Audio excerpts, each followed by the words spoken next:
join us now as we look at the wildest news stories and rumors you need to know, including, is this a hint that The Rock will be at WrestleMania 41? Roman Reigns leaving WWE? Triple H's PR disaster? What has really happened to Omos? Mariah in talks with WWE? Seth Rollins wants an MMA match with CM Punk, and much more. Our first story looks at whether this means that The Rock will be at WrestleMania 41. On top of today's news, there's a question whether The Rock will appear at WrestleMania as part of the main event between John Cena and WWE Undisputed Champion Cody Rhodes. Now, although The Rock's presence at Mania seemed like a given following John Cena's heel turn Elimination Chamber, fans haven't seen or heard any mention of the final boss. But now WWE may be hinting that it's happening via X, as The Rock has an official X emoji. Yeah, okay, we get it. It doesn't sound like the biggest thing in the world, but it does raise a question why he's even included at all. He doesn't even have a match on the card. He's not even advertised to appear. So why have they done it? Well, in this week's Observer newsletter, The Rock has made it known that he wouldn't be wrestling at WrestleMania 41. However, Johnson and Rep Brad Slater in August, if not earlier, had told WWE that he wasn't doing the planned match with Rhodes due to schedule conflicts. But those in WWE were always under the impression he could change his mind. The Rock's story also discussed how many matches The Rock has left in his WWE contract, noting Cody Rhodes recently said that Johnson has 2 more wrestling matches on his deal with the company. So do you think The Rock will be appearing at WrestleMania 41? Next up, Roman Reigns leaving WWE. Roman Reigns is a man on a mission, whether it's entertaining fans as his tribal chief character or looking for life after wrestling. Well, Vanity Fair recently interviewed Reigns, with Reigns revealing he's already planning his exit from the grappling game. Reigns told Vanity Fair when his contract expires. After I finish the contract that I'm in, we'll probably got another year or 2 max. Then it's time to take on a less physical form of entertainment.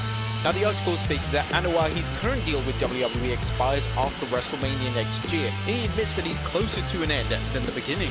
While it's no secret that Roman Reigns has eyed Hollywood, he revealed he's had offers and that he has a game plan for when he sets his sights on acting. Anoa'i receives a lot of scripts, but his WWE responsibilities have precluded him from taking many roles. When the time comes for him to fully pursue acting, Anoa'i plans on being selective. I almost want to model it after Tarantino. We're not just doing anything and everything. I want to really plot out. I want this one. I want that one, Anoa'i says. Do you think Roman will give up wrestling for good when his contract ends, or will he make just occasional appearances, much like John Cena does nowadays? Another interesting takeaway from the Vanity Fair article is a comment from Triple H concerning Roman Reigns' value to WWE, calling Roman the biggest needle mover on the ticket sales side. Hunter noted that the tribal chief is also a big merch mover. Roman's abilities to draw and sell merch makes it likely that WWE will move heaven and earth to keep him around in some capacity before his contract ends. But Roman Reigns thinks this is embarrassing. Another interesting takeaway from the interview was Roman's take on the allegations in the Janelle Grant lawsuit against Vince McMahon, Laurinaitis, and WWE. He mentioned she's got to live with all these situations that happen, and hopefully she's in a place where she feels comfortable and she's secure in her own place. It's embarrassing. That's stuff you don't want to hear about. You don't want your family to hear about. Roman Reigns mentioned that the allegations are a stain on WWE, but he did reveal that Vince McMahon recently contacted him to wish him a happy birthday. But Roman Reigns also revealed why he supports US President Donald Trump. Now, Reigns also mentioned in the interview that he has a strong support for US President Donald Trump, mentioning one person was giving us information, one person was answering questions, so it wasn't that hard. I support our president. Trump is one of those guys where he's got a vast history and a huge background. He's been in entertainment, he's been in big business, politics. At this point, I'm supporting a bright future for our country, positive and competent leadership. For us to be what we're supposed to be a world leader and carry that respect, and do what a world power like us should be doing.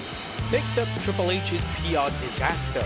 There was a recent wave of criticism towards WWE's lukewarm booking of WrestleMania really getting under Triple H's skin, and we recently reported on the game's comments on the Flagrant podcast that the internet criticism doesn't reflect reality.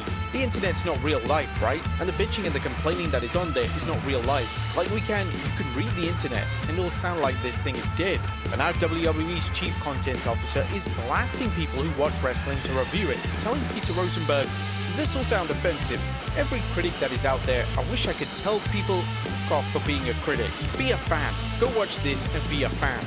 If I tell you go to the movies and watch this movie I saw, it's really good, and you just go to the movie as a fan, you watch it and you have one opinion. But if I tell you, hey, go see this movie, but can you give me a one-page detail what you liked, what you didn't like, if it worked for you or didn't work for you, you watch it totally differently. You watch the product totally differently. The Triple H's bad-mouthing of so-called critics comes at a time when fans are beginning to call out his personal shortcomings when it comes to his booking, including his failure to utilize a ridiculous-sized roster, storylines that move at a glacial pace, an inconsistently booked women's division, a failure to push the undercard, a small number of matches on PLEs, and one of the least interesting WrestleMania builds in recent memory.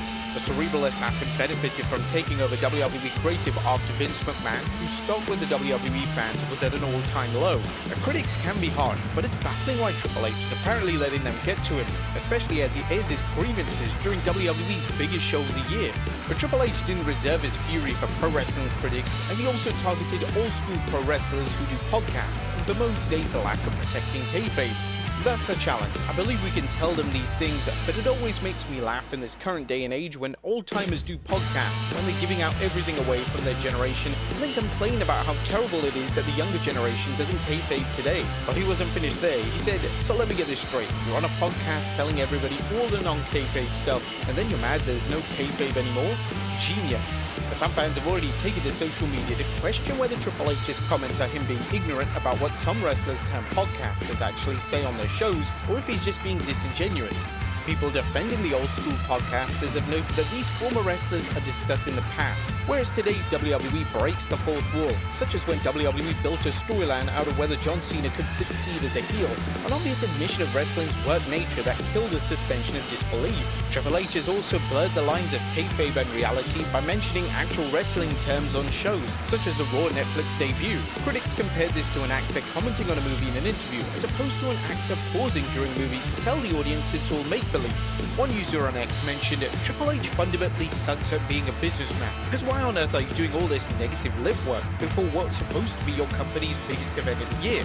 X user Humble Wrestling also chimed in saying, I don't think people giving their time and money to your product, analyzing shows and critically engaging with it is a very crazy concept. What do you guys think of Triple H's comments? Do you think they're pretty unnecessary? Or does Triple H make a point? Next up, what has really happened to Omos?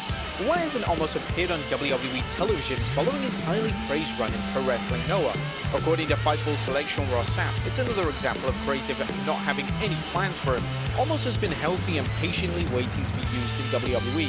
Creative sources confirmed to Fightful Select he's been spending time at the PC. Do you think WWE have dropped the ball with Omos? Let us know in the comments down below.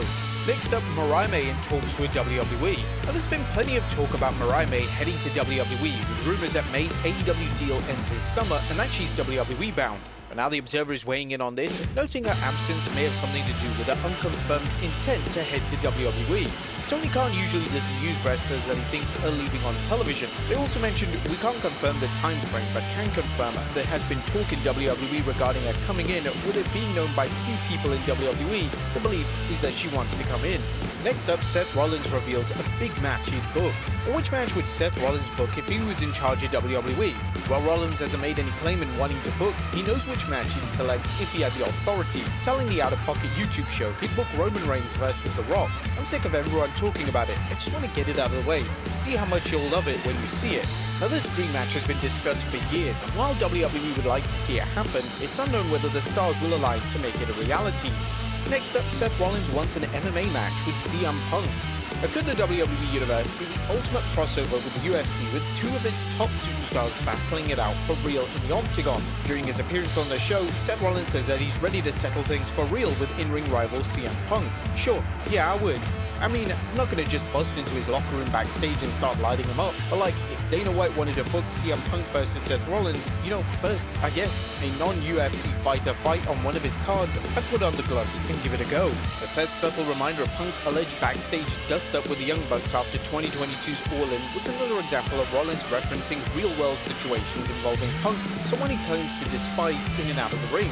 But as for the fight, Seth suggested, it might be the only one I do, but yeah, I would.